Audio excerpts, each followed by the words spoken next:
My first rally was Oregon Trail 1998, so this is my 21st season.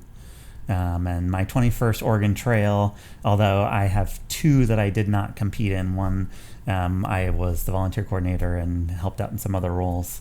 And then the other one, I had crashed my car significantly, and it was not finished being fixed. So I was told to support the other team members. We started just as road marshals, blocking off a road. Someone came up on tried to get on the stage. We would tell them, no, you cannot. We have a permit to close the road.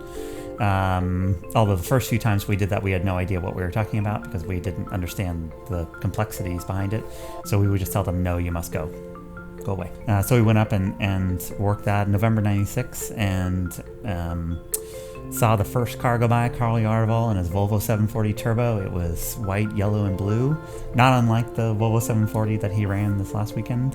And he was the first car by and threw a massive rock at us and mud, and it was November in Washington.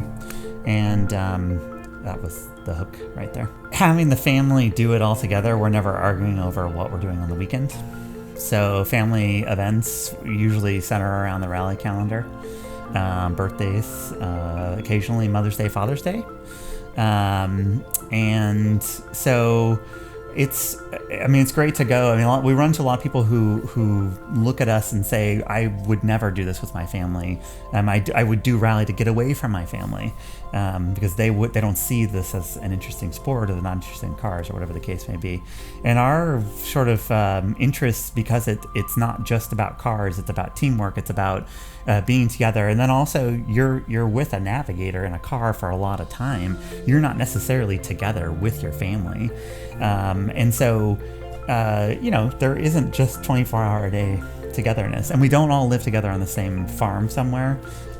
Just FYI, just in case anyone's wondering, there's not a Branch Davidian Waco compound that exists for the Tabors.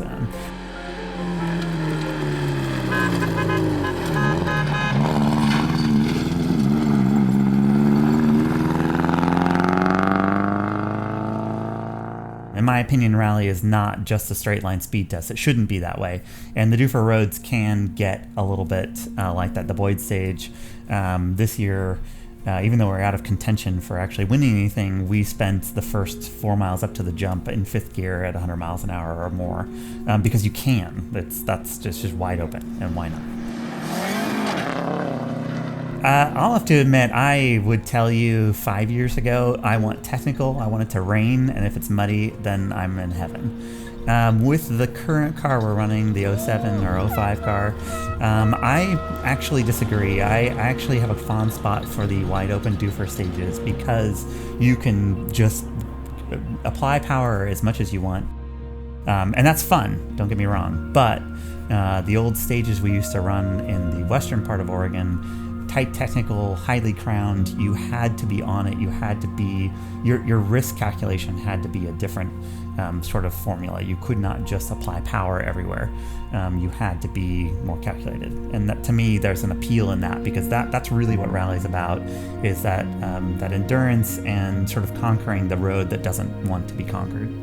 I love the family aspect, not just of the sport, but not just with our family, but the rally as a whole, as a family.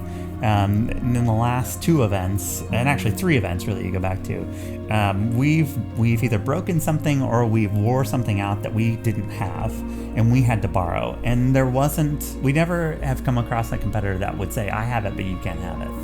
And I think that's a very key component. I don't know that you see that necessarily across other sports in automotive racing. It's what's mine is mine kind of a thing. So the other component, which I touched on earlier, which I think is volunteering. Get out, see how this sport works. It's not just showing up the track, and when someone says go, you go as fast as you can and come back, and then when they say go, get off the track, you go off the track. You have to know where to be, when to be, and what time to be there. And if you screw that up, you're not going to win. And start with something that's underpowered. Put your damn Subarus away and get a two-door Sentra, and just don't go to Olympia with it, all right? It's bad idea.